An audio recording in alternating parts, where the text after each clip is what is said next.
behind the Federal Reserve were entirely responsible. But that's to say, we, the taxpayers in the enlightened West, were the ones who created Chinese Communist Party, and we created the Soviet Union and the communist threat that came out of Russia. So all of that stuff we're accountable for. And until we make amends with that psycho-intellectually and psychoculturally, make amends with the fact that it was our forebears, white skins principally in North America and the Commonwealth countries, who were entirely responsible for the abomination that we now see as being the big threat.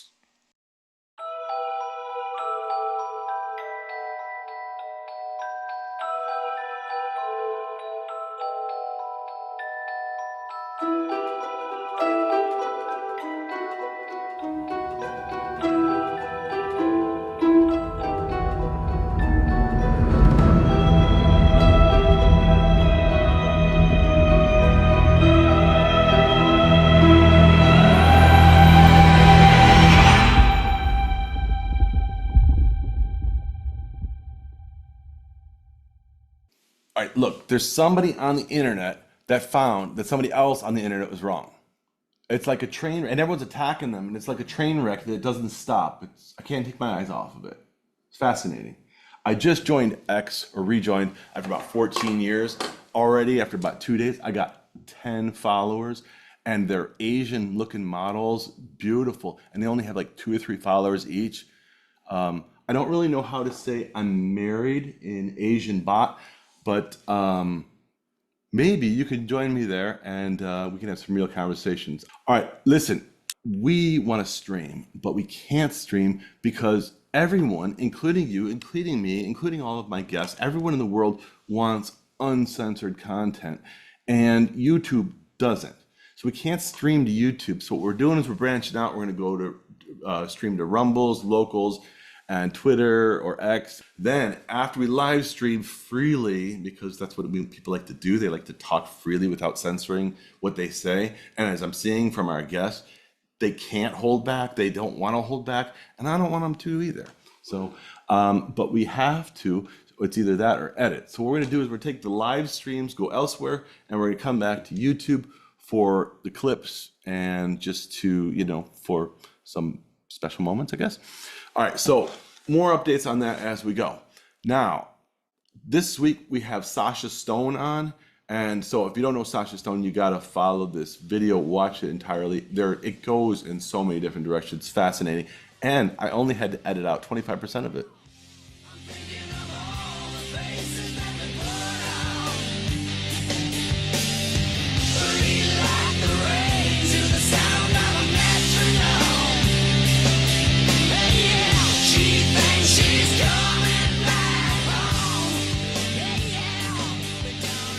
Well, Rhodesia, as you may know from history, was the discovery of the possibly not so great Cecil John Rhodes, who was carving empire down the spine of Africa at the behest of Victoriana.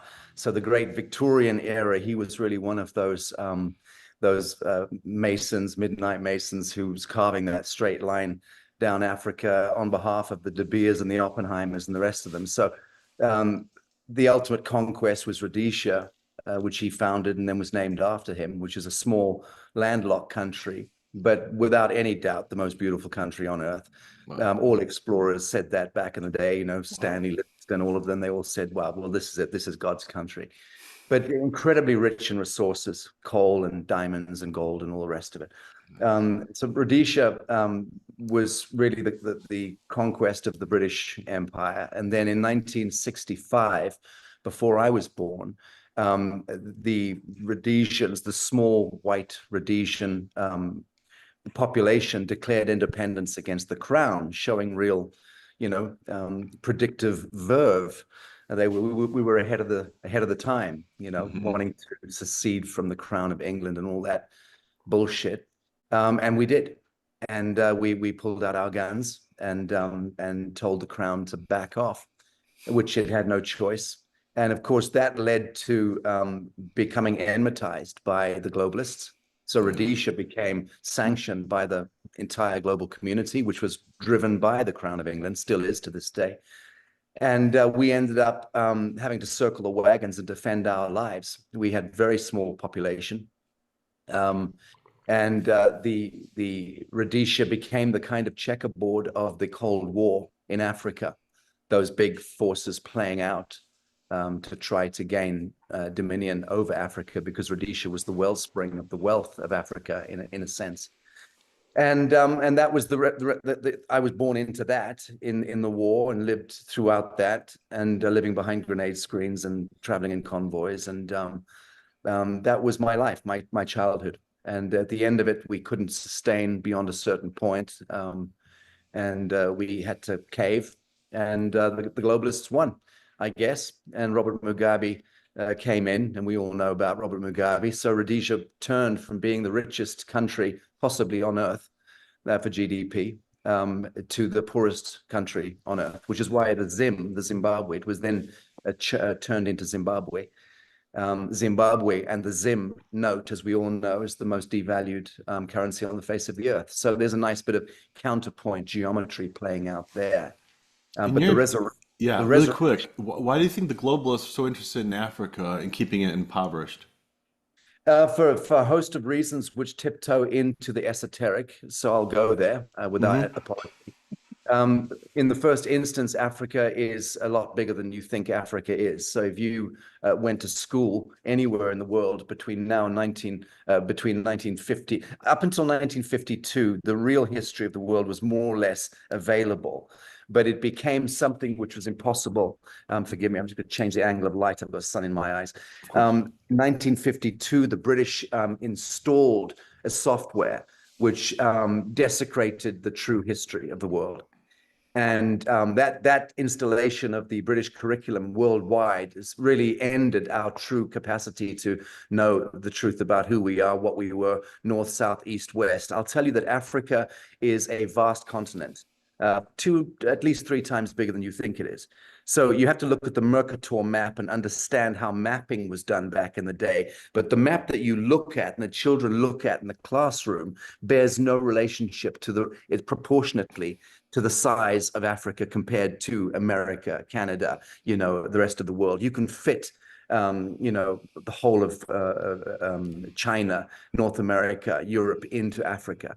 It is a vast continent in real scale, real time. So you're talking about, in a sense, the biggest reserve of natural resources, minerals, gold, diamonds, everything you can shake a stick at. And that, of course, has always been the essential pillar upon which any economy stands. So that's the answer to you. If owning Africa, owning the mining rights, owning the land, being able to collateralize Africa into bonds, human souls, Africans themselves and their land, through tabulations and registrations, that becomes a massive underpinning of this false light global economy. I'd like to jump in there now. Go ahead, John. Isn't China trying to infiltrate? Well, so China began when I was doing my diplomatic work over 2 decades ago in Africa, because I left Africa at 16 or 17, was essentially a refugee for about 9 or 10 years, till I was finally granted a passport by the British.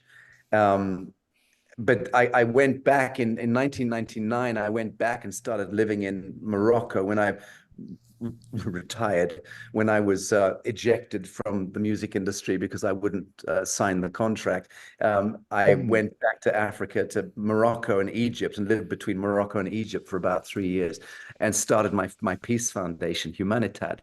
And so I was doing some high-end, I say high-end, meaning to say high access. I was able to access leadership at that time, and as I still do today. But I spent 5 or 6 years doing diplomacy work, going around meeting with leaders. And I'll tell you what, in Africa, at that time, 1999, I was sitting down with plenipotentiaries and ambassadors and some of the African leaders. And they were saying, my God, China's just coming and knocking on the door and offering us $1 billion, $1 billion, $1 billion. So back in the day, that was really cheap. China was super smart. So 20 plus years ago, China went in with a small budget of, 50B, 100B, and bought out Africa when it was absolutely bankrupted and picked up the concessions, the infrastructural concessions to build bridges and roads and infrastructure, which the net is that Africa feeds China. So it was a very smart trade-off that was done over 20 years ago. Be sure about that. Oh, they're very strategic. Yes. They're getting their pillars in everywhere. Yeah. Greg? Yeah, I'm curious. let Sacha, me just say something that I have to do on a point of honor. Yeah. Every time China gets raised, on a point of honor, I have got to say a couple of things. One, China today is the construct, the devise of Wall Street, which is to say the Crown of England and the Vatican. So be clear about that. We want to shake a finger at China, the Communist Party. We invented it. We created it. We installed that godless software. We financed with our tax dollars, our grandparents financed Trotsky, Marx, and Stalin, and the Stalin purges and the massacres that came. We are entirely responsible for toppling the Romanov dynasty back in the day, the turn of last century, arguably the most noble bloodline in the history of the world. We toppled that. The Khazarian mob, the mafia behind the Federal Reserve were entirely responsible. But that's to say, we, the taxpayers in the enlightened West, were the ones who created Chinese Communist Party, and we created the Soviet Union and the communist threat that came out of Russia. So all of that stuff we're accountable for. And until we make amends with that psycho-intellectually and psycho-culturally, make amends with the fact that it was our forebears, white skins principally in North America and the Commonwealth countries, who were entirely responsible for the abomination that we now see as being the big threat. We designed it. I'm just curious if I could go back a step, Sacha. You were saying that we know that you were born in Rhodesia, and I assume, well, you talked about the globalists, and I know how you feel about globalists. So two questions. First of all, did you develop your current opinion of globalists while you were still young? And then second of all, how did your parents end up in Rhodesia? You're obviously not a native to that. So, I mean, I don't know. I'd like to know a little bit more about your family's history. Sure. Well, it was my grandfather was the one who made the foray there early last century and ended up in Rhodesia. He was, excuse me, a bit of an empire builder. And no, he was not Lord Rockefeller or whatever. I've read these things on the web that I'm a Rockefeller. I wish.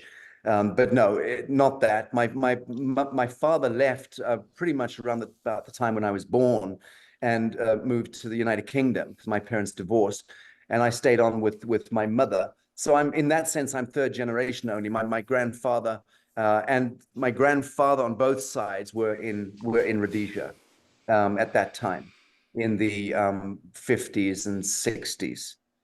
And that was really the connection to Africa. Of course, we hail from Scotland, essentially, and England on both sides of my familial coin. Okay. And then I would like you to talk a little bit about how you came to have the beliefs you have today about globalists. And was that something you developed when you were young or later on? Well, I'll tell you, for me, I get quite acerbic on the subject of globalism because, like most fools, I was suckered into an idea 20 plus years ago when I was younger and more idealistic. And was certainly when I was starting my Peace Foundation Humanitarian in 1999. At that time, I was very green around the gills, and I thought, the sign off on my letterheads and my logos and my websites was, humanitarian, one world, one humanity, and at that time I was conducting this diplomatic work and reaching out to the Henry Kissingers of this world and the Nelson Mandelas and the Dalai Lamas and meeting with the great and the good and the not so good, and trying to harmonize and create a foundation that could just broker peace through culture and interfaith and intercultural initiatives. That was my remit for myself, which was a very kind of reductive one, but so I was all about one world, one humanity. And then I started to see how The reason why many of these forces were going, oh, there's a good young kid, let's back him up, let's give him support and open doors for him. And I start to realize the the globalists, the hegemonialists, were the ones who were also talking up one world, one humanity, but they were not doing it for the right reasons. They were not about unity consciousness. They were about monoculturalism, about eradicating culture and society and community and family and even gender today, right? That's the Sabbatean, I would even say satanic logic that prevails today in the liberal intellectual West, is an offshoot of that globalist agenda, which pretends at unity, but is nothing to do with unity. It's everything to do with separation. So I learned that after a few years and made the separation in my own mind. But for me now, I will talk in terms of unity consciousness, but I don't talk in terms of one world, one humanity anymore, because the syntax has had to evolve and grow up. I've despised the globalist agenda since I realized and recognized that this Borg-like creature only ever seeks to assimilate and desecrate all that is goodly and godly in human expression. And then you trail it and you look at it and you study it and you study the anthropological, anthroposophical, intellectual, historical, all of these perspectives, even geological perspectives. I mean, I'm looking out there at the red rocks of Sedona. What are they? Well, I'm speaking to very significant scientists who are telling me categorically that the forensics indicate, the huge mineral deposits from mining excavation, detritus from ancient galactic mining, undertakings, perfectly likely.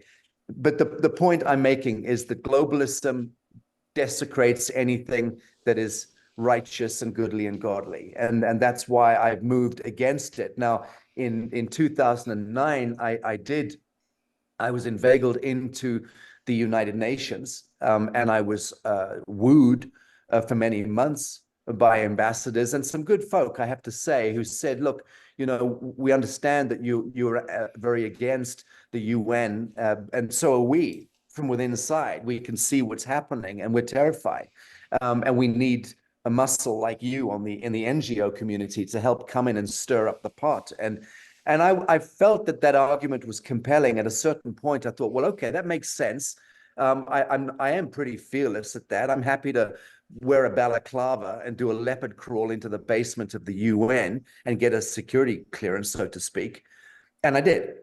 I said, I don't want coin. I never took a dime. I will never receive coin from an institution like that. So I didn't take any salary, but I did eventually become a director general the following year in 2010, when the secretary general at that point in the renewable energy sector and innovative technology sector approached me and said, look, your own foundation, Humanitat, is doing so much to promote and promulgate breakthrough energy and technology and 0 point this and blah, blah, blah.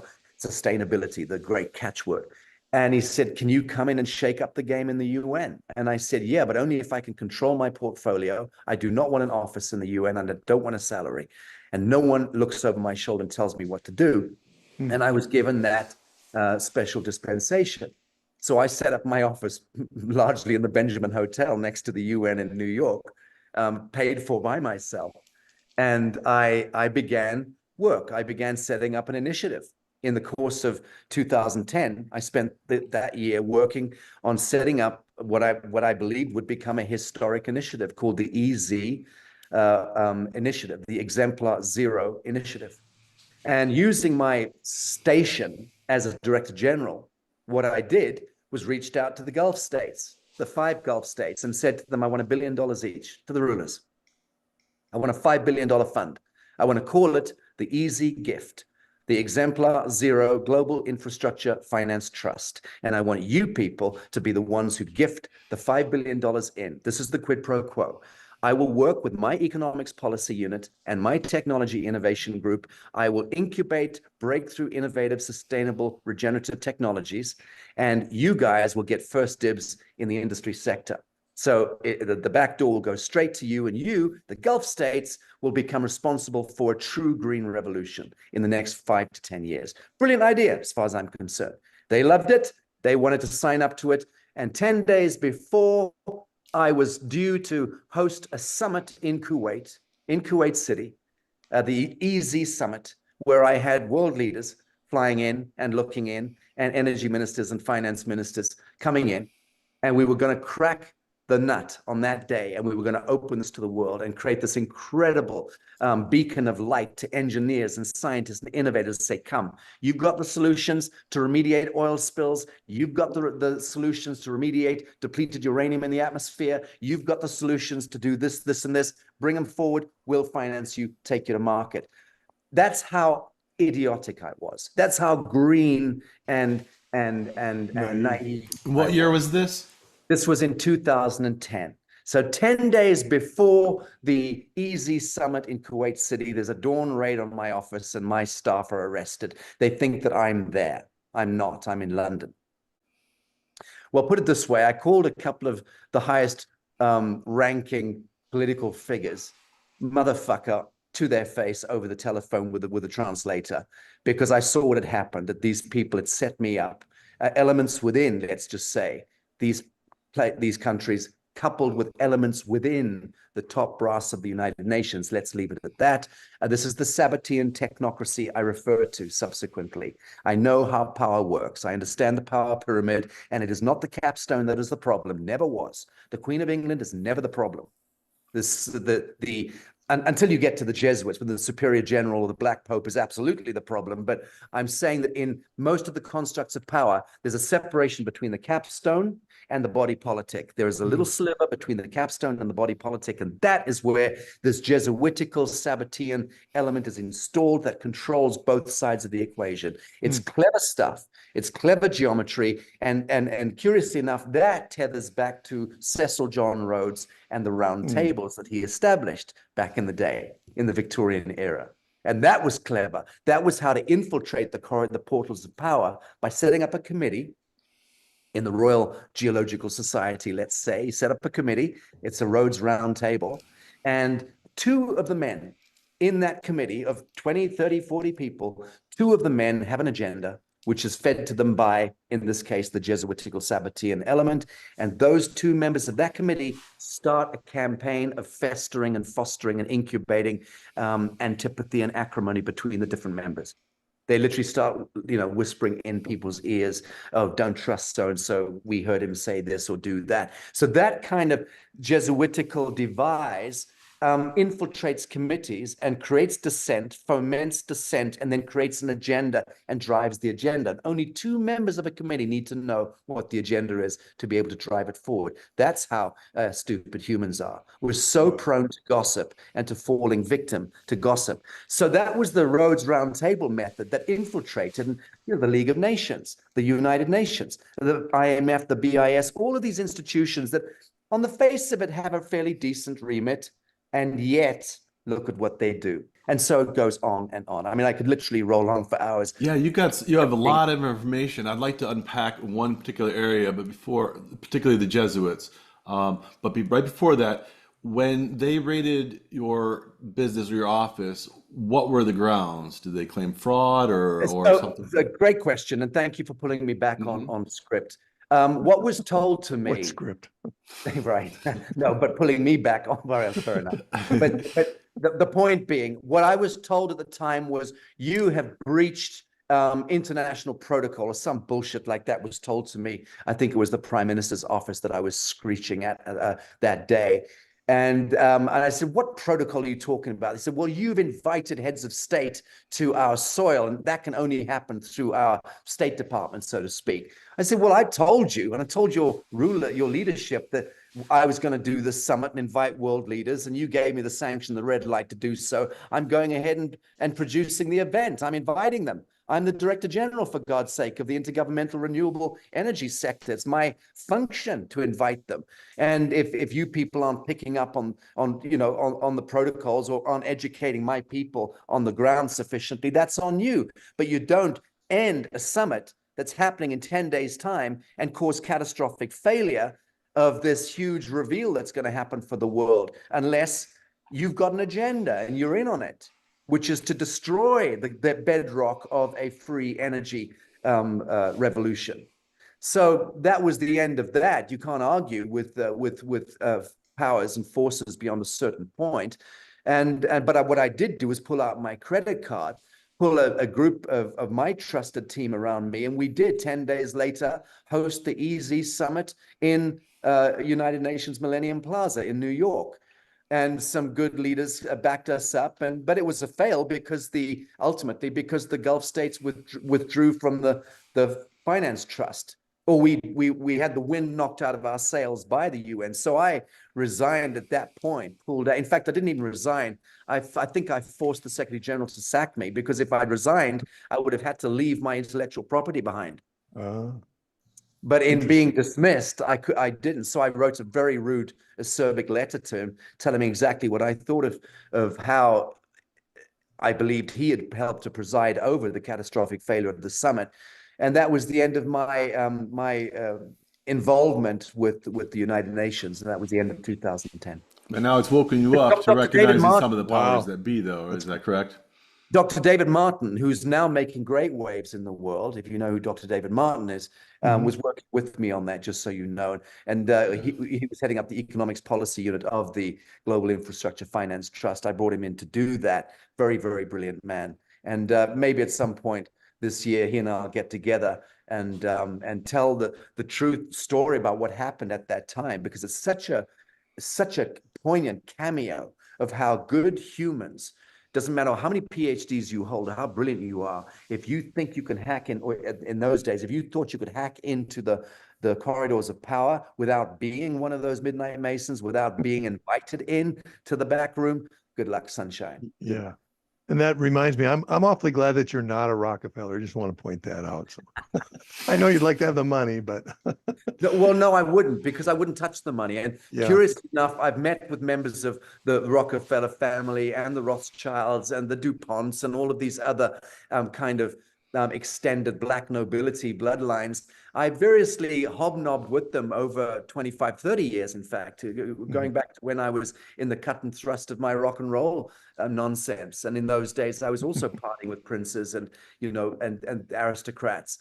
And it's just been since I was in my late teens, a refugee in London, in England, and I got into the kind of the aristocracy. I was at that point when I was very young, I was set myself up as an interior designer. I was painting Temple Louis paintings and doing sculptures, and I was very pretty, and I was a bit of an item. And so I was being passed around to do interior design stuff. In fact, there was an article on me, center page article in the Sunday Times back in the day, which is quite embarrassing to look back on. But I was getting a name for myself as being this kind of flamboyant creature doing exotic interior designs and designing restaurants and clubs and private homes. I was making money in order to finance my own music. I didn't, I wanted to do it myself.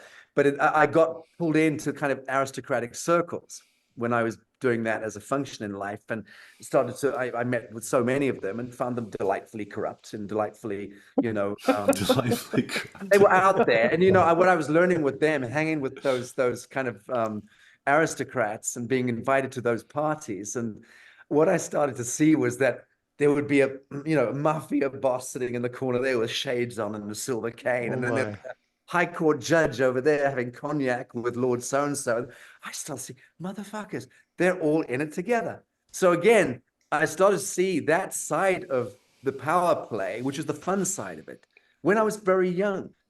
And that's also why when I got involved in rock and roll, and I was connected to these royal houses, and the prince of this and the princess of that were kind of friends, fans, whatever, connected to my rock and roll thing that was going on at the time, turning up at my gigs and what have you. When I did pull out of music, I had access to those young royals and said, hey, can your daddy maybe connect me with Nelson Mandela, and then Nelson Mandela asked me, can you connect me with so-and-so? So that's all I was doing, was hustling in the best way, the only way one can, to build a thing. And that's how I got pulled into that world. And then, as I said, 5 years into my diplomatic work, I started to realize about the complete fiction of power. And that's why I'm not in any thrall. I've sat down with so many kings, so many queens, sultans, rajas, imams, bishops, popes, you name it. I've got literally 1,000 photographs that I can show. In fact, yesterday on stage, I thought just for fun, at the theater here in Sedona. With the wonderful Freddie Silver and Randall Carlson, who did one of the biggest Joe Rogan blogs not so long ago, famous for that, and a couple of other great speakers. I decided to do a little bit of an unveil of my past, and so I threw up photographs, about 30 or 40 images of me, with some of these world leaders. Wow. Never normally put out there, but because I've also seen on the web these stories emerging that I'm a great fantasist and bullshit artist and completely inventing my reality. Fuck you. No, I actually walked the walk, damn it, and dodged a lot of bullets in doing so. But yeah, it's all fun. It's all great fun. But power is a myth. So when I sit down with a president or a prime minister or a king or a queen or a sultan or a raja, I am looking at somebody who shits and wipes their ass and sometimes gets it wrong. So I'm not remotely enthralled to power. I regard all temporal power as being an extension of the false light matrix. All right, question. Oh, this is good stuff. All right, I want to go way back to your music, the beginning. Were you a musician in Africa or once you came to UK, or how did that work out? Not I in want to go way Africa. back. I want to go back. You called it nonsense, so that's the area I want to explore. Well, I wasn't in Africa. I was too young to be a musician there. I keyed into that. Yeah, when I hit England and decided that I was going to become a musician. And yeah, no, that was definitely late. Do you write your own music? Do you write your own lyrics? You certainly got a way of words, so you must be a good lyricist. Well, I tell you what, we did. I'm a writer, so I compose, write. I'm a lousy guitarist, but I'm competent to compose on it. I'm a lousy keyboardist, but I'm competent to compose on it. And I wrote my own stuff, and we put out a few albums, and it was great. The Stone Band was a kind of revolving door band with different players from big bands that would come in variously and conform. And for 9 years, that was my life. And we were an independent. So we were a big sound. It was a stadium rock, big sound band. And but my problem was I wasn't allowed to travel very extensively because I was technically a refugee and didn't have a passport. So you I lived don't want in England. He was a refugee in England, yeah. I was based in the UK. All I'm going to say is there were certain forces that were non-governmental that were able to help ameliorate that. And we did do some traveling and touring, despite the fact that technically I couldn't get on planes and get Black market touring. I like it. Can I share one of the songs? Oh, you're more than welcome. All right. Did you write the lyrics and the music for Metrodome? How'd that song come about? Yes, of course. Yes, I like it a lot. All right. Let me see. Get this right here. Let me know if you can hear it. Do you see the screen? Yeah. Yep. All right.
Wow.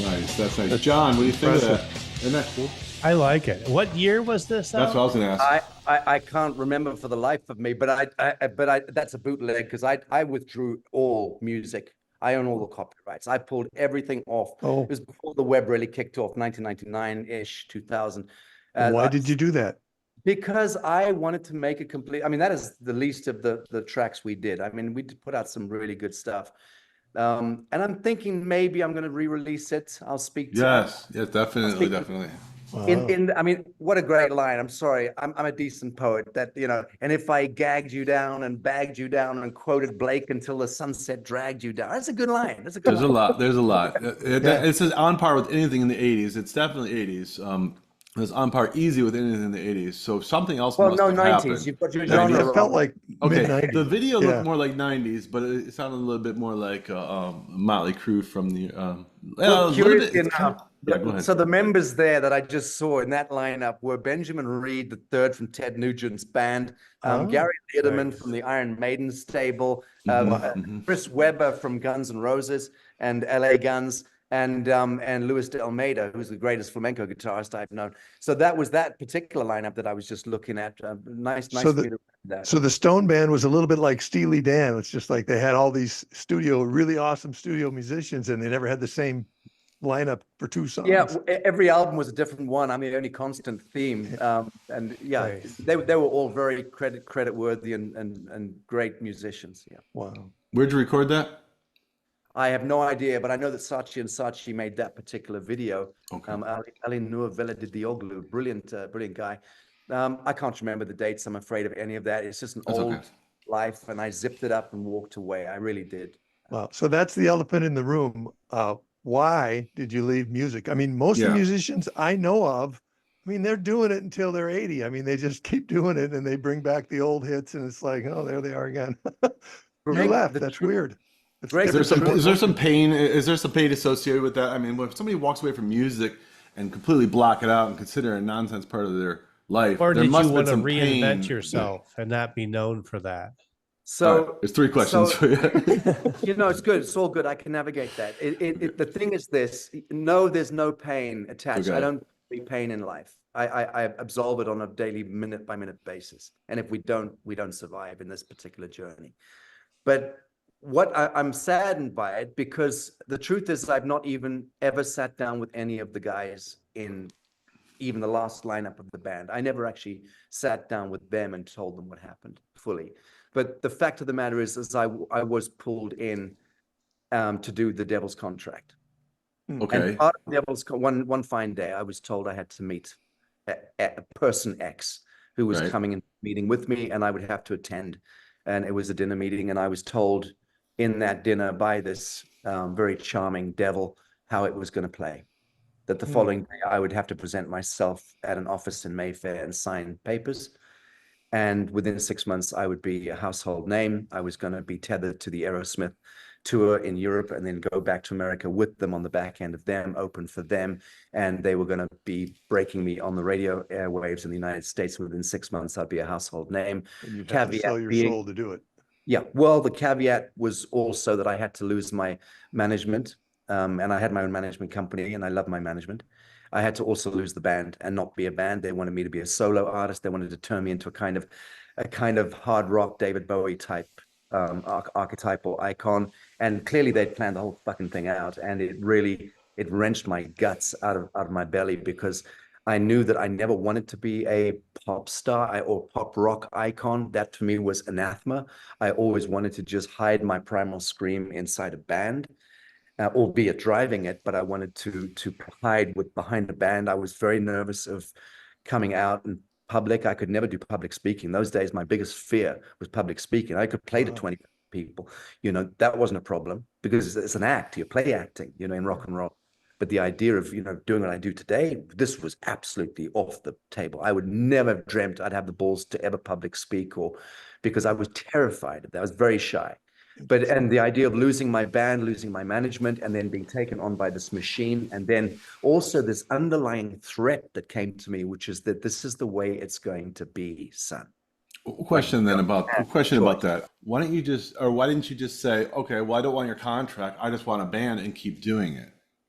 Because I'd been financing, we were self-financing. So we had our own label, our own publishing company, our own merchandising, and our own management. We were distributed by a major big, and we were given radio play and MTV status. But the point is, that meeting, that night, I was pretty much told there is no distribution, no MTV, no radio play, unless you do what you're told. And that was the end of it. That was the sword of Damocles. So I went home knowing that if I didn't go the following morning and sign those papers and hand myself over, I didn't know about the ritual satanic stuff and the fact I'd probably get, buggered in Hollywood somewhere by some. I didn't know about that stuff at the time, but I didn't know the threat. The threat was, this is the way it's going to be. So you dodged a bullet. Or walk away.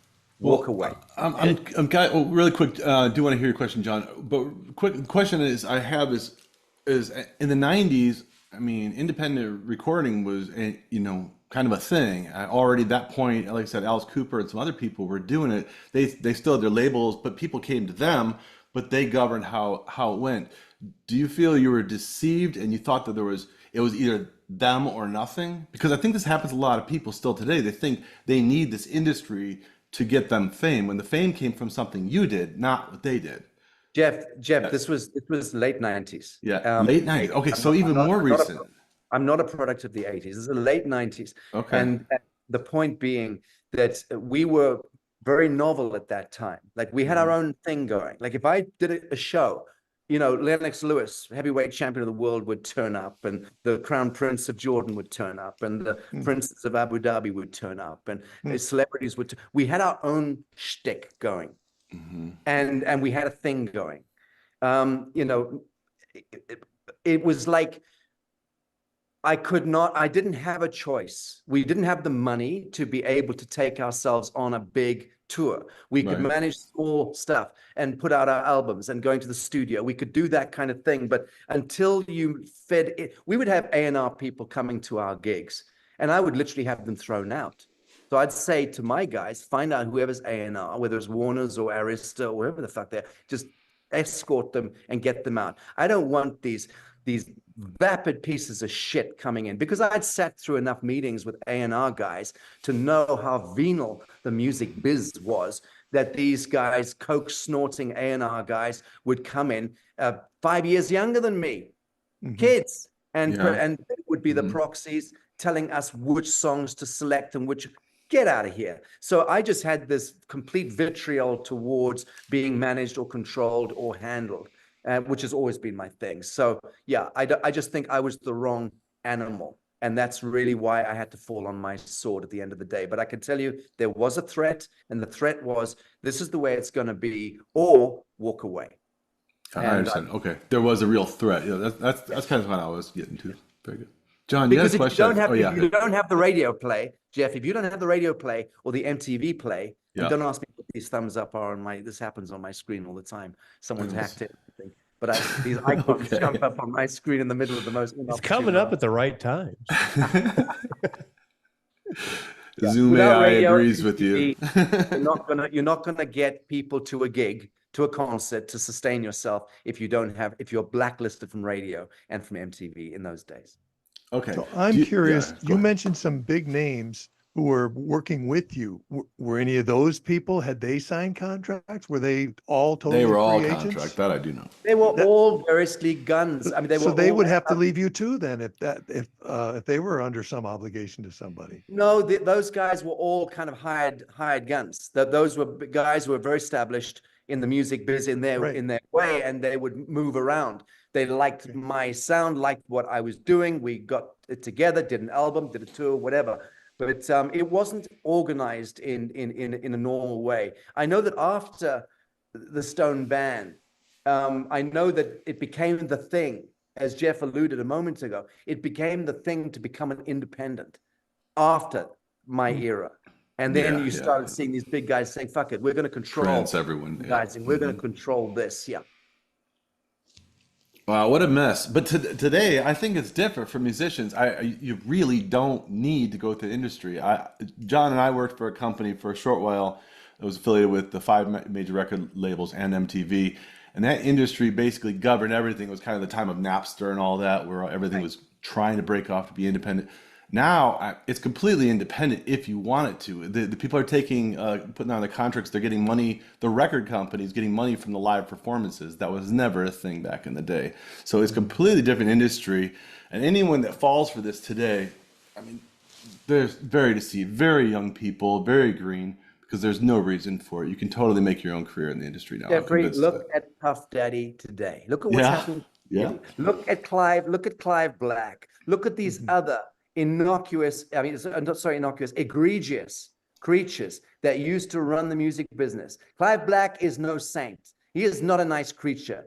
He might be in his early 90s right now. That is a nasty piece of work. And there are a number of characters like that who are very dark, very egregious, very nefarious, that were absolutely alpha omega governing the music business back in the 80s and the 90s and possibly into the 2000s until this new independent thing really gathered its own momentum courtesy of social media. So do you maintain contact with all these musician friends you have, and do you have any desire to get back into it at all in any way, like as a composer?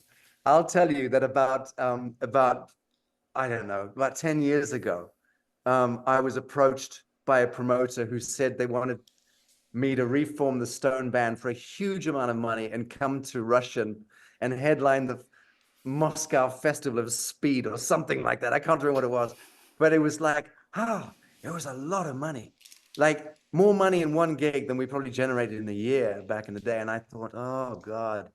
And I almost picked up the phone and reached out to some of the guys to say, and I thought, no, Stone, pull yourself together. You don't do this for money. Besides which, I would have embarrassed myself. I mean, the kind of vocalizing that I did was very hard and very raunchy, and it would tear my throat out now to try and sing unless I had 6 months of warm up. So I thought, no, fall on your sword and walk away.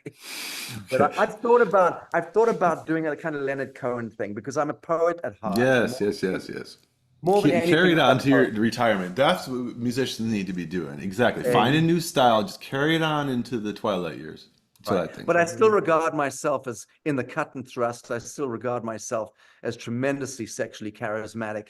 And, I totally agree with that one. You're supposed to talk when but the point is, I don't feel old. I actually feel I'm in my prime. So it's crazy that I'm not actually jumping on a stage now.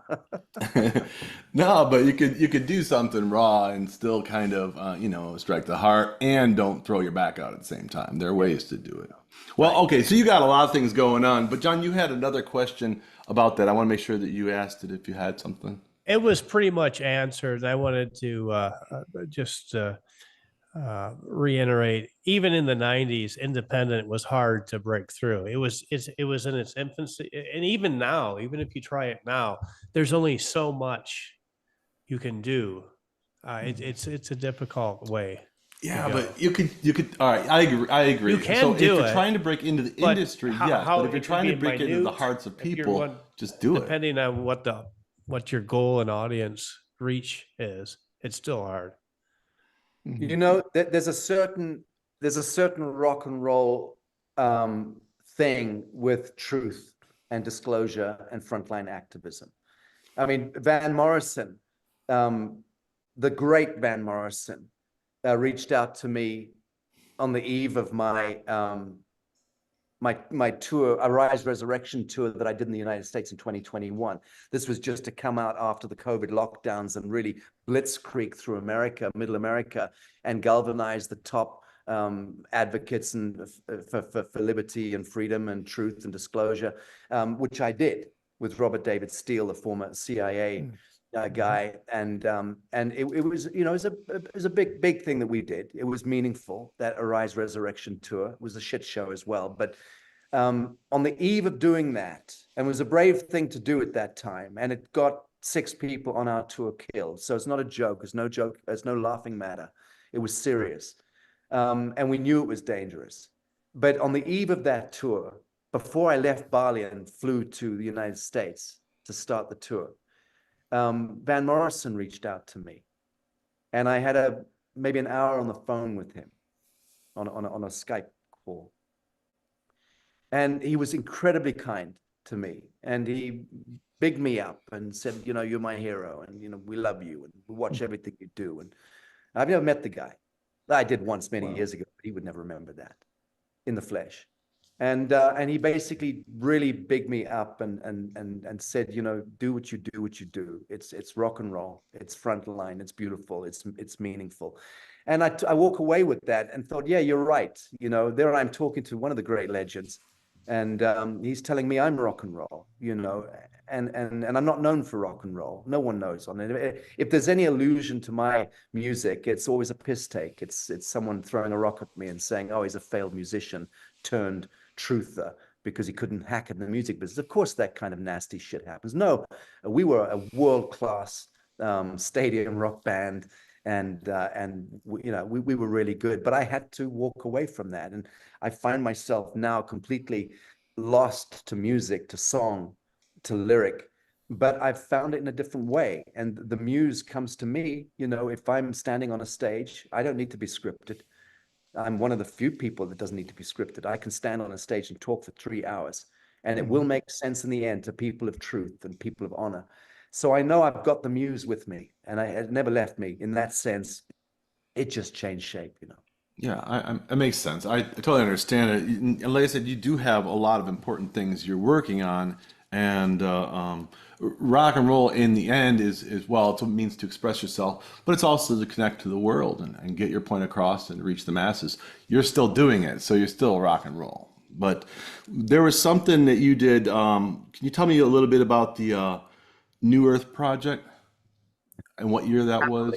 Yeah. Happily, brother. That's why I'm here in the US right now. Okay. I'm doing a social tour. It's not a working tour. I'm not allowed to work in the US. I don't work in the US.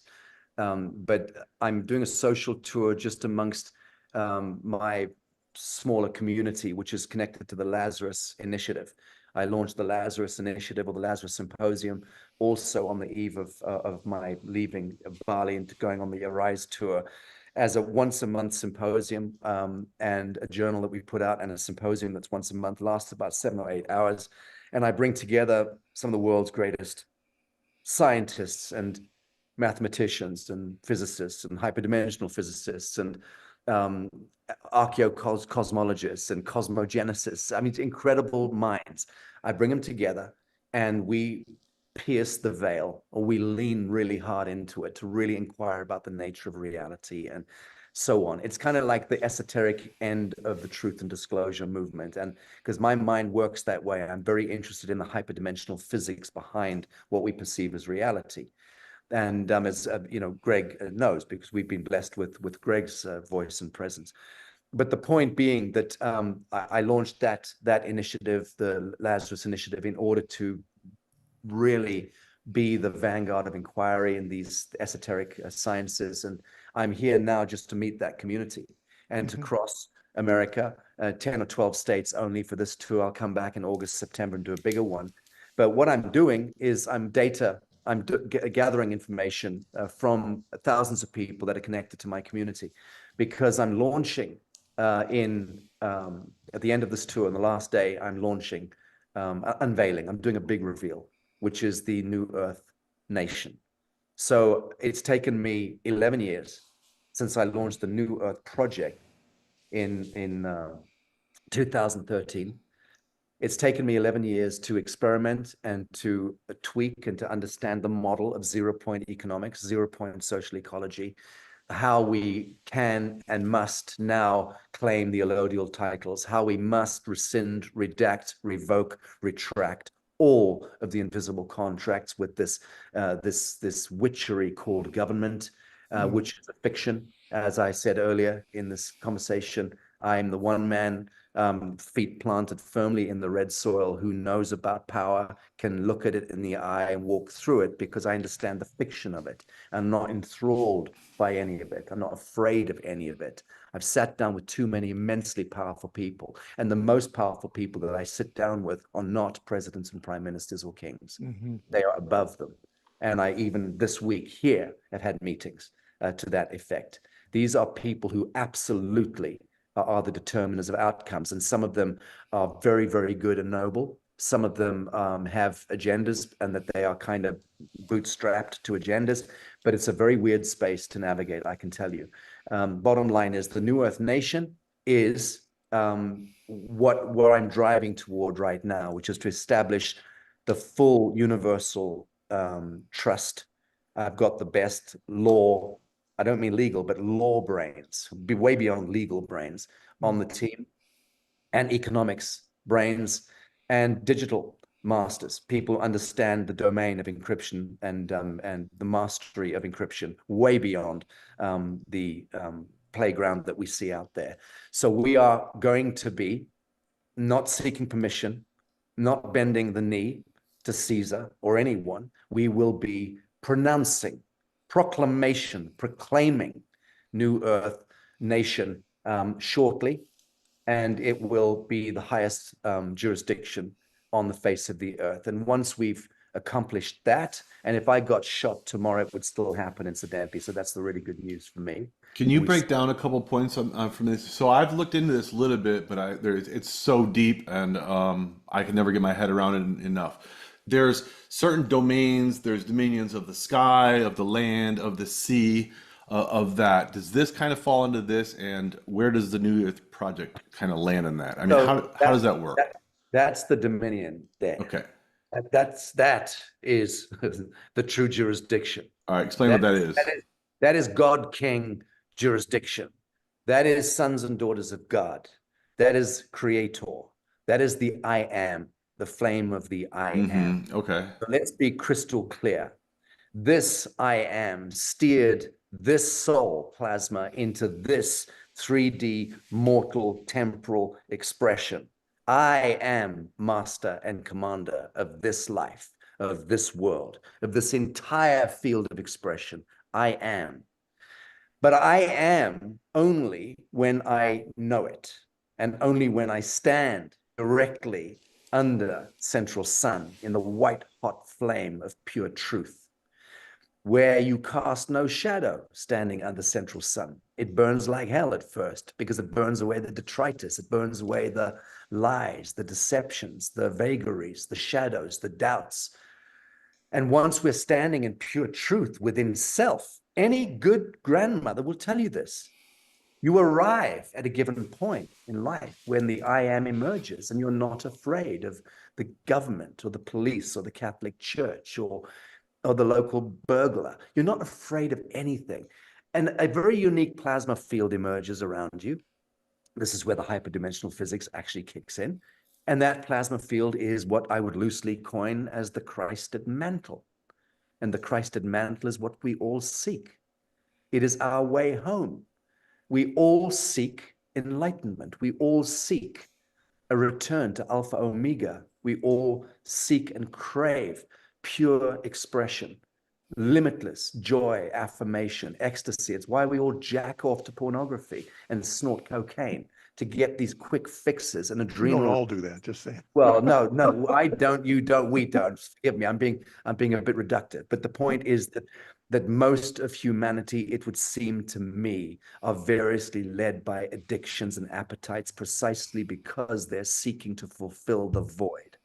And the void can only be filled with the I am, with the actualized relationship with self. And once that comes about, you don't take the knee to the local corrupt policeman or to the justice or to the anyone. And life changes course as well, because you start to become the determiner of the outcome. Because when we move into coherence with self and we stand beneath a central sun, a phenomenon occurs, and this Christed mantle activates. This is the master, the message of the master Jesus. Of all the great prophets have said the same thing. All great masters speak to the same unity consciousness phenomenon, that when we stand in pure truth within self, we activate coherence with the divine.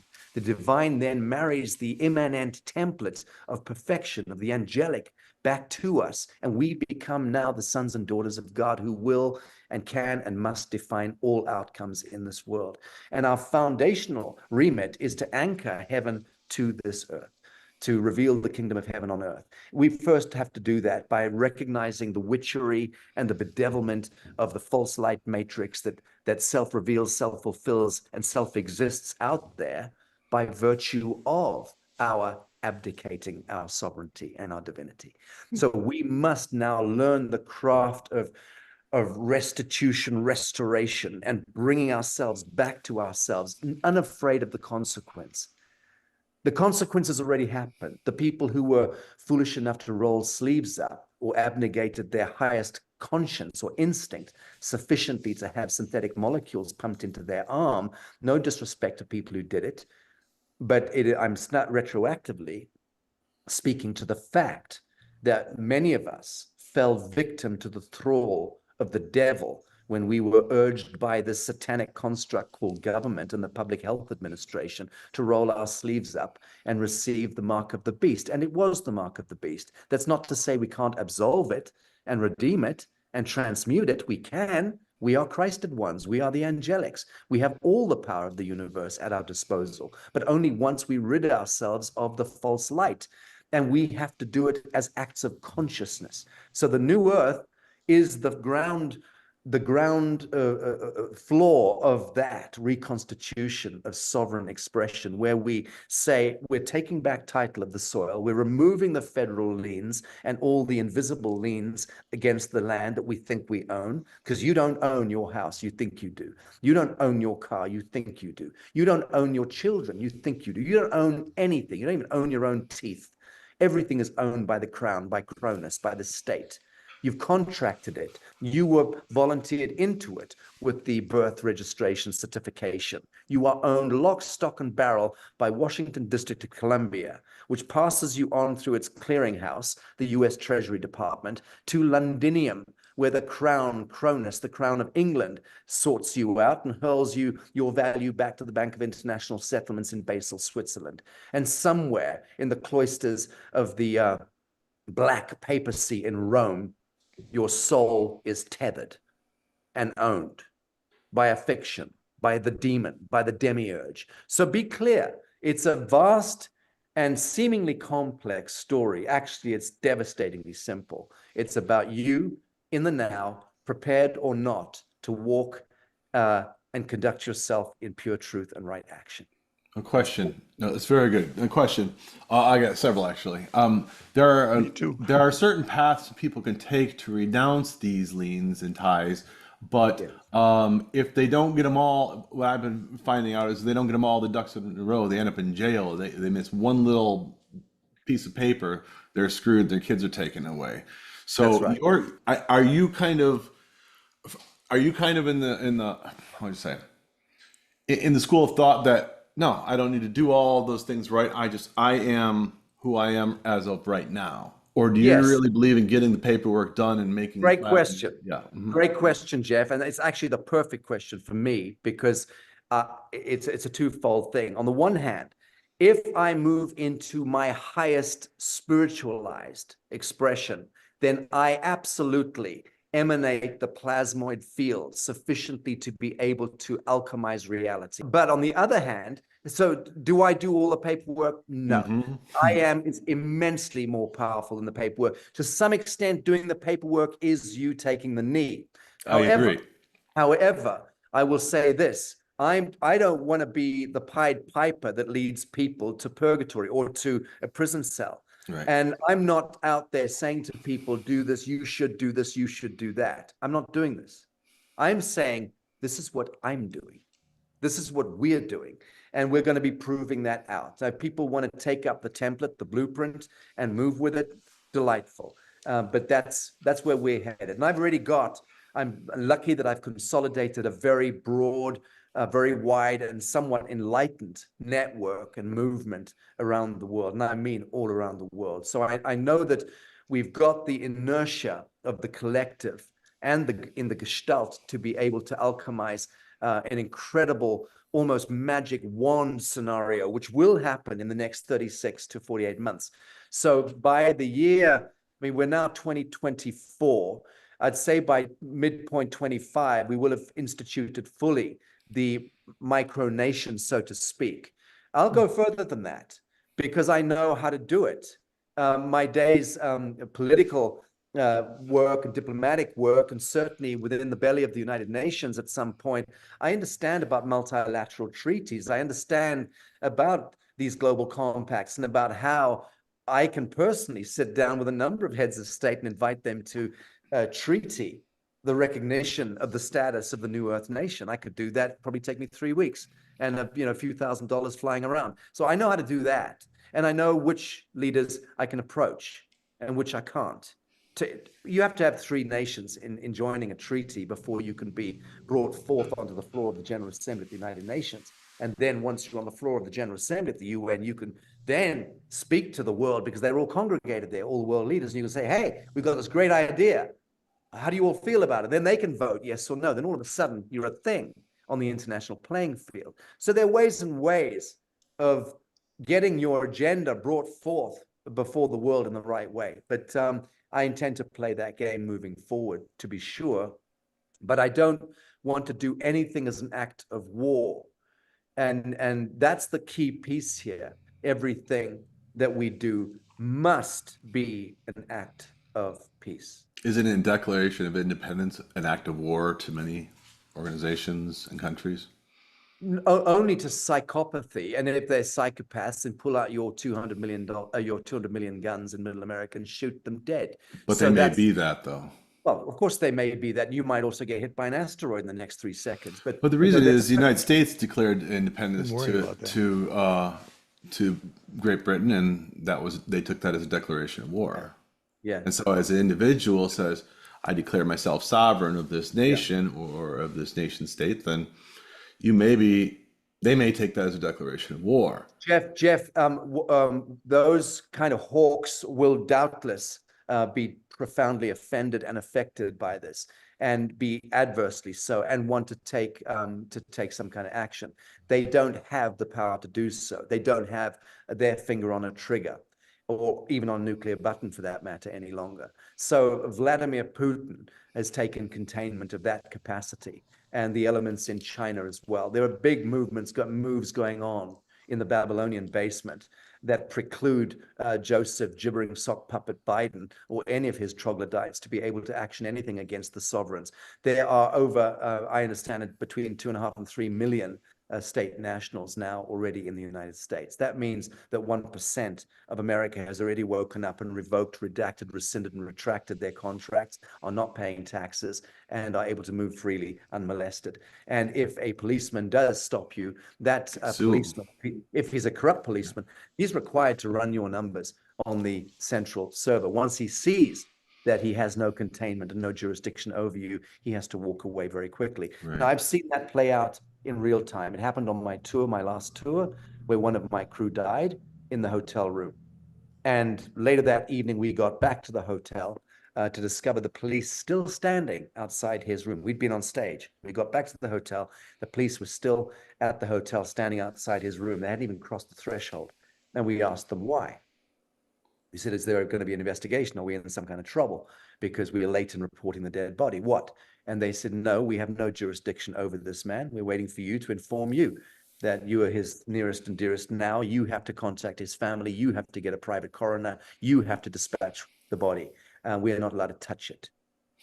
And he was the man on our tour who was teaching the sovereignty method and metric on the tour. So, I've seen real time how it plays out. I've also had that myself with police multiple times. I carry around a badge from the International Tribunal for Natural Justice, and I've spoken to police in multiple countries using that badge. And if you know how to conduct yourself, Jeff, you can more or less navigate anything. It's difficult if you're in Sudan, or actually I was there recently and I didn't have problems, but you could be in some countries and get a bullet in the head and be found in the desert, to be sure. So one has to be very judicious the way you pretend at being a sovereign. One very dear friend of mine right here in Sedona last year had her leg broken by a policeman because she got stopped and out the window of the car tried to, claim her sovereignty in the wrong way, and ended up being dragged out of the car and had a leg broken. So of course she can now sue the son of a bitch, and should do, but you're right to be cautious about it. I have a question. I've heard about this. It actually in Arizona, it's starting to gain steam for sure. How would one go about to make this proclamation, or what is the proper way of doing it in a legitimate way, not just saying, "Hey, or do you just saying it? Is there any? So, John, I don't want to give too much of my game away because I'm only making the announcement, the reveal at the end of my tour on the 18th of May. But I'll tell you this much. I would be very happy to assemble 3 talking heads, the highest in law and economics, and with you guys and me be there. And we could actually go into this for a proper session because it's a very, very important subject. It's one that's going to become, I think, the biggest subject on the planet in the next 24 to 36 months. Once people realize that there was always an escape route, there was always a get out of jail free card. We never needed to pay $1 in tax personally. There's people I met in Arizona that are doing exactly that. Yeah, as you're saying, there's like some couple million now in the United States. So. that's right. That's right. Exactly. Oh, definitely. Put that together. I definitely want to hear more when you're ready for that. That's very interesting. Greg, you had a question a little while back. I want to make sure that you're. Yeah, well, Sacha was talking about we are going to accomplish certain things by mid 2025. And so the things you're talking about, establishing sovereignty and things like that, and not abolishing the IRS, sound kind of, I've talked about the plan. You didn't mention those words. So is this something that's going to be happening like with this group of people, the military and so on? Or is this something is we mean just you and your group? I was a little curious to establish that. Fine. That's a fine question. So no, I'm not representing some great nebulous cloud of military intelligence objectives. I'm simply representing my own microcosmic ecosystem, which is very connected in information relay between various intelligence, military intelligence, and economics and legal minds. But we're taking this forward because we know how to do it, and we know how to do it using the highest expressions of law and the highest jurisdictions. And we're doing it because it has to happen now, and because frankly, this eclipse of the 8th of April, 2024, was the starting gun. Was the starting gun. Why is that? Well, if you understand that this eclipse, total eclipse, traversed North America and passed directly over 7 towns called Salem. Called Nineveh. Yes. Then there's only 7 towns called Nineveh in America. And the last total eclipse in 2017 that passed over North America from Canada into the US passed over 7 towns known as Salem. And there's only 7 towns known as Salem. Salem means peace. Yeah, and the thing started off in a place called Little Egypt and ended in a place called Rapture. So this is stuff known to the ancients and to the Masonic elements back in the day, hundreds of years ago. This dateline of the 8th of April, 2024 was predicted 14,000 years ago and is in the Bible. I stated a month before it happened that it was the most important cosmic event in 5,000 years. I was corrected by Dr. Alex Ling, who said it's the most important event in 7,000 years. He flew in to Mexico. I met him in Torreon, out a 3 hours flight outside of Mexico City. Torreon is the town closest to a place called the Zone of Silence, the epicenter, the navel of the paramagnetic Earth, as it related to this total eclipse of the sun that just happened. And we wanted to be there directly under central sun at midday when the eclipse was in its highest, which was 4 minutes, 4 minutes, 28.1 seconds, something like that. And we went there into the desert, off-road, with shaman and scientists. And we did ceremony there on that day. And the cloud bank was black the whole day. So people of Mexico in that part of the world says never happened in history. This is always completely clear clouds, nothing in the sky. And yet for 3 days leading up to the eclipse, geoengineering had fomented this cloud bank, which was impenetrable. So on the day, we're in the desert, in the zone of silence, NASA trucks everywhere, militarized stuff going on. These devils are doing their own stuff. because the ionosphere is changing shape on that day at that time. As the sun was going into total eclipse, those devils knew that the electrons were being pulled further apart in a lattice work than ever before in 7,000 years, thinning the veil between worlds. So they were conducting their Sabbatean experimental shit, and we were there as a counterpoint to it with our feathered shaman in the desert, and we punched a hole through the cloud that was massive in a ceremony and remained for 5 hours, that hole. It was the only hole in the cloud cover, and we witnessed the full eclipse, albeit we didn't look at it with our eyes. We were conducting a ceremony to go inward and touch the central sun and reinstall the software of the imagining. Rudolf Steiner put it best when he said that the sun puts out trillions and trillions of fibrils, tentacles, rays that come down and touch all living systems. And human beings are the highest form of expression in the temporal realm. Here we are on the surface of the earth, and our imaginings, our dreaming and our ideas, our thoughts, our imaginings are the most powerful and vital thing. And we, as we think or dream or imagine, these fibrils come, literally, energetic tentacles come off our heads like rays and move up in toward the sun. And every ray of the sun has a counterpoint ray that comes off a human imaginarium. It's a beautiful thing. It's a symbiosis that creates a feedback loop. Humans drive reality. We drive the cosmos. Our dreaming and imagining manifests reality. Steiner knew that back in the day. So we also know that latter-day shaman and people who are connected to the powers and the mysteries of the earth and the guardians of the sky, we're connected to the elementals. We all know the same logic, and we simply key into it when we're not trying to buy Porsches and Lamborghinis and jack off in Monte Carlo, you know, at the casino tables. We're not playing in the false light matrix, but getting real with ourselves and with our birthright. We learn this stuff. And there we were, and I witnessed it. Again, it's not the first or most magical thing I've witnessed. I've been with so many oracles and medicine men and shaman over the last 25 plus years. I've seen magical, mysterious things, but that was important on that day because it was the thinning of the veil. And question on that. Okay, go ahead and finish. That was the starting gun. Okay. That was the starting gun. That's the point I'm trying to make. That 4 minutes, 28.1 seconds of total eclipse of the sun was the starting gun for the revelation and the rapture, and they're two sides of the same coin. The question I have is do you believe that the people, I don't know who, ancient occultists or some sort, you know, you were mentioning the Masons and that, when they organized the cities, that they were lining it up for this event, the names, or do you think it's just the nature of, I don't know. No, it was clearly, yeah. No, it was clearly predictive and clearly prescriptive, and we know that it's a forensic evidence. The lines that crisscrossed on North America became the Alpha Omega symbol, and the Alpha Omega symbol written on the surface of North America was predicted in the biblical prophecies as being the signature of God.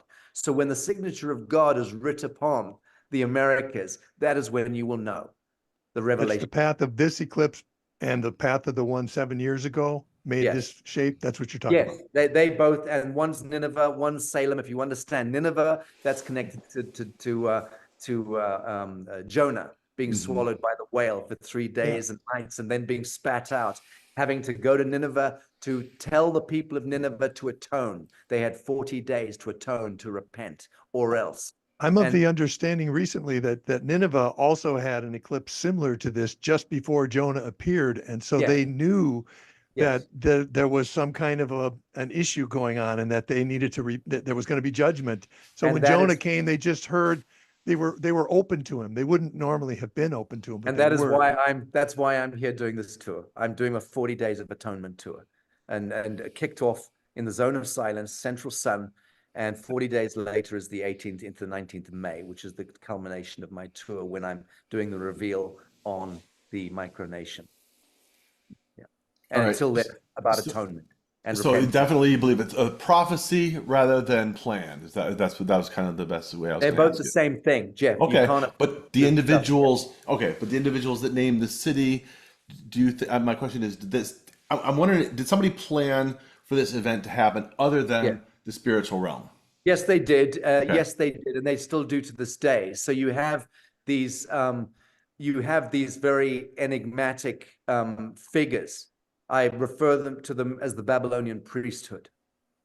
And to be fair, and to temper my language and my temper somewhat, I need to say that it's not good or bad. It's both good and bad. It's the checkerboard of the kingdom of the devil, in a sense. It's the black and white chessboard of the Masons. And it is understanding the realm of duality and how we navigate the dualistic realms in order to transmute and transcend into the elixir, the ambrosia, the diamond in the coal, which is what the Adamite is. We are the Adamite. We are the Adam, which is diamantine, which is the diamond born of the coal of the earth. So, it's both things. It was prophesied. Some of the people back in the day who were designing the layout of the streets and building roads of Salem and Nineveh, those towns, wouldn't have had the faintest idea. 99.9% of people would just follow orders. That's what humans are attuned to doing. We follow orders. That's our great folly. And when we stop following orders and start following the dictate of conscience and instinct, we'll start to reveal the kingdom of heaven on earth. But for thousands of years, certainly for many centuries, we have simply done what we've been told to do. So the short answer is a very, very select few, Jeffrey, would have known what they were designing back in the day, and it would have been undertaken by the worker ants. Makes sense. Now the Question about the well, really quick, I'll make one mention also on Nineveh. There's also, and Jordan Peterson unpacks this really interesting. Nineveh has really associated with having an obligation to say something, and if you don't, then that's when the real consequences come. Not only are you thrown over into the water, but you're also eaten by the whale, which equates to hell, and it just keeps getting worse and worse when you are asked and required to say something true and you don't do it. And we're kind of in that world right now, don't you think? Beautifully stated. Couldn't have put it better myself. And yes, and that's where the exigency exists. That's where the urgency exists, in that sense of pure truth and right action. And it becomes our greatest protection as well. That's the crushing irony. People are so mind-fucked and cult programmed into thinking, especially in Middle America, to think that, oh, we step out of the box, we're going to get bushwhacked. Yeah, that's been true hitherto. Now step out the box and really put yourself on the line, and you activate your Christed mantle. That becomes your protection. That becomes your cloak as you walk as Daniel through the lion's den. It becomes your protection as you navigate the shadow in the valley of death. Greg, you had a question. I just have a question about your perspective on things, and I guess I'd like to delve into the ceremony itself, but bigger question than that is, from where I look at things, I see spiritual warfare as being something that we need to engage in. And it seems to me that right now, the spiritual warfare is more intense than it's ever been. And, a lot of times we don't even know who the enemy is. And it sounds to me, Sacha, that you have a better sense of who the enemy really is than most of us have. And you talked about, the queens and the people at the very top are not really the ones we need to worry about. It's that next layer, that slippery layer. You talked about that, and you can name names and say who some of these people are. And, some of us dummies don't even know who those people are, but we know that there is spiritual wickedness in high places. So I guess what I'm trying to get at is, you talk about things need to be done peacefully, and yet we are very much, in my opinion, at war. And it seems to me this eclipse, if you're doing the ceremony for good, aren't these same people doing something similar for their own ends? Isn't there spiritual warfare going on with these events? Yes, they are, and always have done. But that's changing and it's shifting for a host of different reasons, not least because we are moving through the galaxy and the plane. Having traversed the ecliptic, we are moving through a band of hyperdimensional vibral light.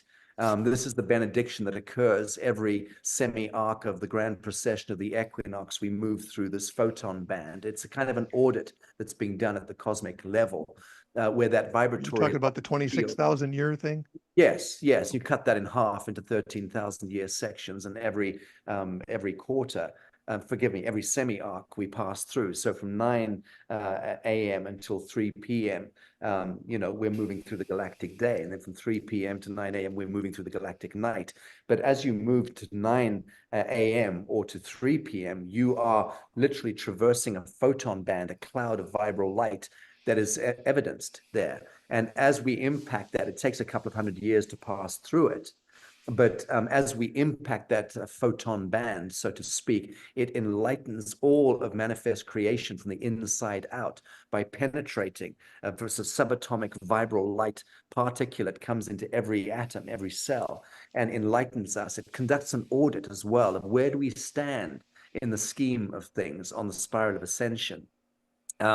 13,000 years ago, that audit was done of all living systems in our world, and we failed because we effectively fed back to the sun that we wanted to continue playing with the fallen light of Atlantis. And so we were allowed a semi-arc, galactic sleep for the last 13,000 years, which was diabolical and extreme, but necessary for the fulmination of our soul, the fabric of our soul, to go to the next level. In the whole Age of Aquarius thing, the whole hippy dippy shit thing, the whole 21st of December 2012 and 2020, all of that speaks to the fact that we've hit this kind of nexus point in that upshift on that 9 a.m. And we've passed muster. So we've had that audit done again to us, and we've actually passed muster for the first time in the history of time. And by history of time, I'm talking about 954 billion years, not 13.x billion years, popularly misconstrued. So it's now a point at which we've passed muster with the galactic audit, and now we've given it time to separate the wheat from the chaff. And we're doing that. It's exactly what's happening. So when you speak, Greg, about forces of evil and acts of war, I would simply caution that that's part of the old vernacular that we have to, each of us, seriously reassess, because I do not see it as an act of war. And I do not see Bill Gates, motherfucker that he is, I do not see that piece of shit, turgid subhuman as being anything other than a perfect counterpoint geometry in the now. Representing what? Representing the unresolved aspects of you and me and our various incarnations. So whatever manifests on the screen of life is perfectly appointed, perfectly anointed. Now, if we're serious about wanting to eradicate that element of subhuman, draconian force and element, we can do so, but we have to steer it through wise dreaming and through changing and shifting the entire psychometry of who and what we think we are. We are not little humans shuffling around with a vote and a gun and a pitchfork and a Bible. We are the avatars. We are the sons and daughters of God.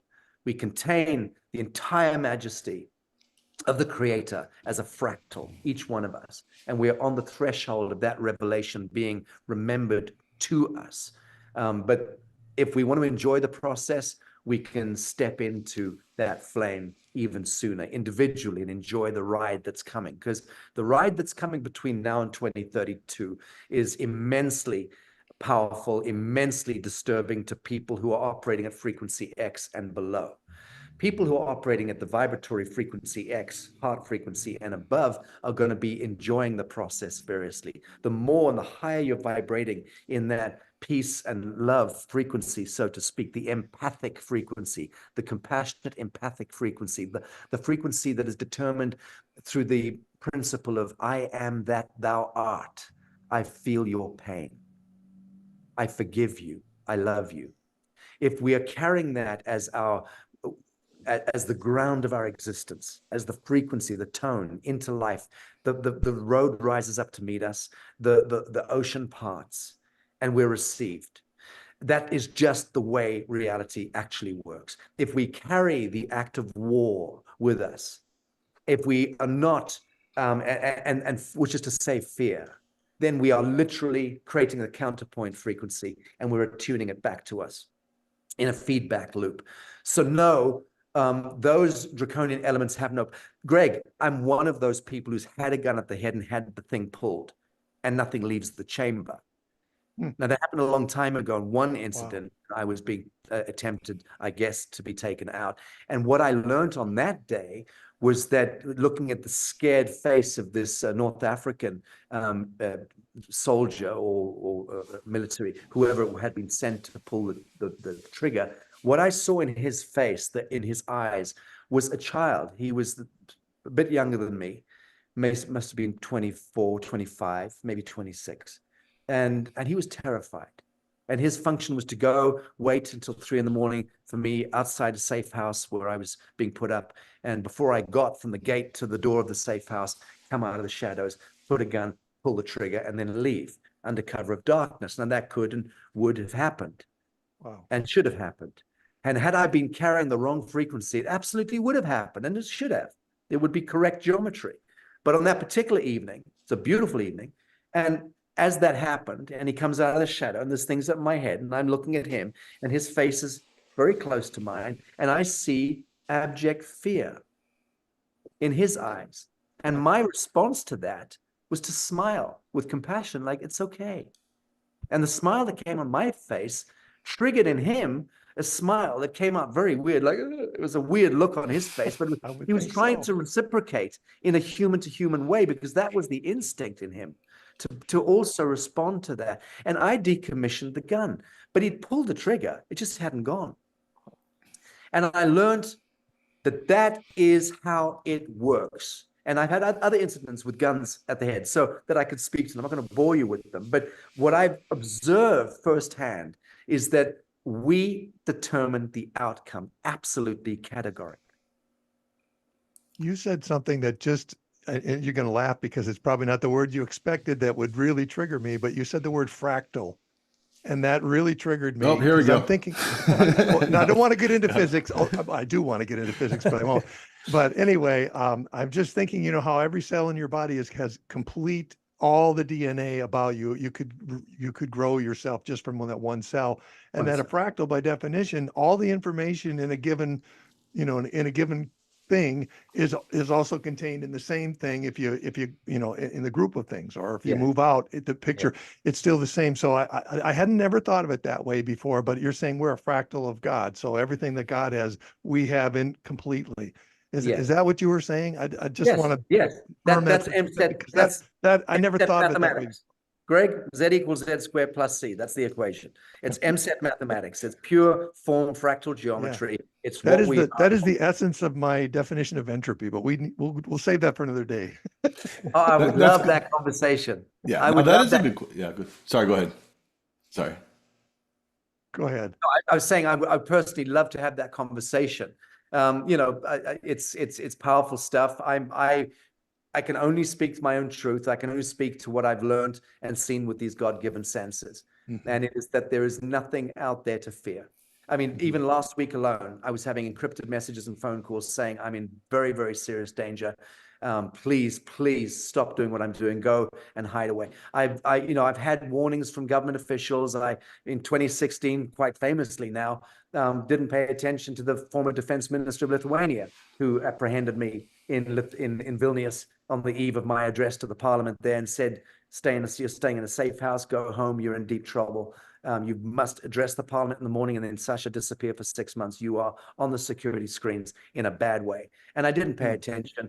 And 3 days later, I went on a speaking tour in Scandinavia. And 3 days later, I was microwaved and almost killed. It took me 3 months to recover. So I know how, you know, I didn't listen to my deepest instinct at that time. And yet it was my deepest instinct, because even though I threw myself stupidly in front of a bus and got poisoned, a radiation poisoning, which seriously took me down for 3 months, it taught me so much. What happened to me that I made the film 5G Apocalypse, the extinction event, based on my experience. Just one moment. My producer's here. Ali, I know. I'm so sorry. I've got Hopi elders and messengers waiting for me not far from here. I'm supposed to go into Hopi land with them right now on a very special visit. And I've been given very special permissions to film. It's been an honor having you as long as we did. So, well, I would love to have another conversation, because being triangulated by three brilliant minds, for me, is my idea of a lot of fun. So many questions we didn't get to ask. So yeah, I'd love to ask. We can do a part two.